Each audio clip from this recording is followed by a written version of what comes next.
So hello everyone, আসসালামু আলাইকুম।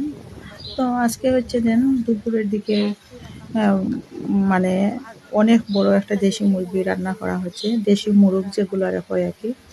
তো হচ্ছে দেন রান্নাটা কিভাবে কি করলাম, আর আমার এই মাল্টি কারি কুকারের জাদুকরি রান্নাটাও দেখাচ্ছিলাম সাথে। হচ্ছে দেন এটা যদি একটা কারি কুকার যে কেউ রুমও থাকে, আমরা যারা গৃহিণী আপু সকল আছি বা লেডি সকল আছি, ফার্স্ট রান্না বান্নার জন্য আর কি, সময় বাঁচানোর জন্য ইলে একটা কারি কুকার সবার রুমও থাকা দরকার। হচ্ছে দেন আমি প্রথমে, এটা তো 6000 ওয়াট, আপনারা তো জানেনই। আর এই হিটে বিফও খুব জলদি রান্না হয়, কুক হয় আর কি। আর এটা দেশি শক্ত চিকেন যেগুলা মোটা মোটা রান, আর হাড্ডিগুলা যে শক্ত, এগুলার জন্য এই কারি কুকার ছাড়া গাড়ি যেটারে মানে কুক করা অসম্ভব।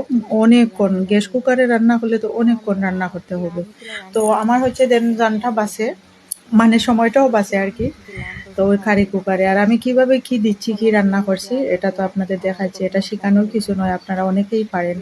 আমি জানি অনেক আপুরা অনেক মানে রান্না বান্না অনেক পারদর্শী। তারপরে হচ্ছে দেন যার যার টেকনিক যার তার গেছে। তো আমি কিভাবে রান্না করি, যেহেতু আমি ব্লগ ভিডিও বানাই, অনেক সময় রান্না বান্না ভিডিও করি, তো আর কি আপনাদের সাথে শেয়ার করতেছি।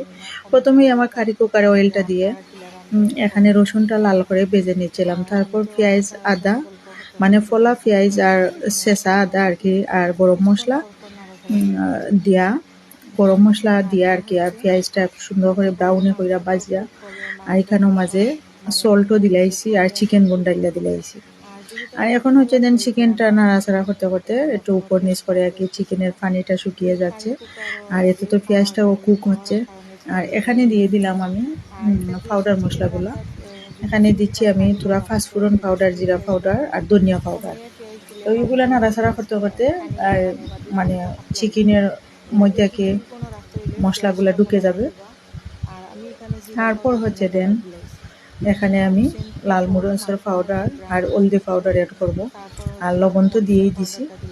এখন হচ্ছে এগুলারে ভালো করে মানে কষাইতে কষাইতে উপর নিচ করতে করতে একটু জল দিয়ে, আর আমার কাছে লাগছে তেলটা কম হয়ে গেছে, মানে অনেকগুলো চিকেন তো, অনেক বড় মুরগিটা। তো হচ্ছে দেন মশলা, আপনি যদি ঝুল বনো করতে চান তাহলে আর এটা ঝুল ছাড়া রান্না করা অসম্ভব প্রায়। এটা তো শক্ত চিকেন, এটাতে এটার কারিও মজা, বিশেষ করে চামড়া সহ যেহেতু খাচ্ছি।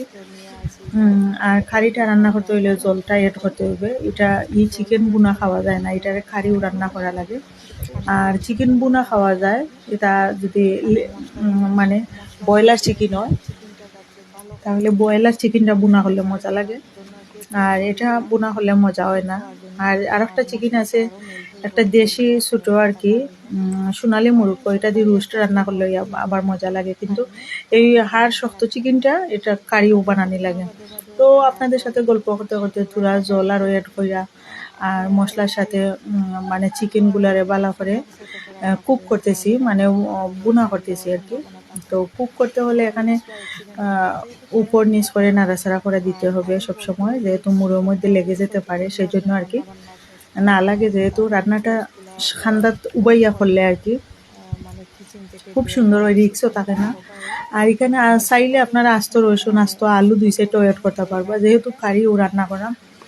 আর চাইলে করতে পারবা, বাট আমি শুধু চিকেন কারি করব। আর এই কারি দিয়ে আমার ভাত খেতে খাই যে মজা লাগে। আর অনেকগুলো ডিম হয়েছে ভিতরে, তো ডিম রাখি লিছি ঝুল দেওয়ার সময় দেবো। আর হচ্ছে দেন এই কারেন্ট কুকারও যারা রান্না করেন সবসময় এটা কেয়ারফুলিভাবে রান্না করবেন। যে কুক হওয়া শেষে সুইচটা অফ করে চলে যাবেন। আর আমি গ্যাসের কুকারে রান্না করলেও সবসময় সতর্ক থাকি, কখন কি হয়তো বলা যায় না। আর যেহেতু কারেন্টের মধ্যে রান্না করলে রিস্ক, সেক্ষেত্রে আর একটু সতর্ক থাকা উচিত আমাদের মেয়েদের। কখন কি হয়তো বলা যায় না, অ্যাক্সিডেন্ট যে কোনো সময় ঘটে যেতে পারে, তাই আপনি সতর্ক থাকবেন সবসময় কারেন্টে রান্না বান্না করার ক্ষেত্রে। এটা সুইচ প্লাগ অন অফ করার ক্ষেত্রে। আর গ্যাসেও সেম তাই, রান্নাটা করে আপনি সুইচটা অফ করে বা চুলাটা অফ করে তারপর রান্না করেন, চেক করে মানে দরজা সবসময় লক করে রাখবেন, কিচেনের রুমের দরজা। আর আমার তো কিচেন রুমের দরজা লক করে সিটিং রুমে বা বেডরুমে যাওয়া যায়, সেই জন্য আমার জন্য আর কি একটু সহজ আছে, তাই আর কি এভাবেই রান্না করি আমি কারেন্টে বেশিরভাগ সময়। তো এখন তো ঝুলটাও অ্যাড করে দিলাইলাম। আপনাদের সাথে কথা বলতে বলতে আমার রান্নাটাও হয়ে যাচ্ছে গাইস। তো ভিডিও নিলে আপনাদের সাথে গল্প করলে সময়টাও ভালো কাটে। আর যেহেতু রুমের মধ্যে একলা থাকি, তাই আমার রুমও রান্না বান্না খাওয়া দাওয়া ব্লগ ভিডিও বানাই, শেয়ার করি।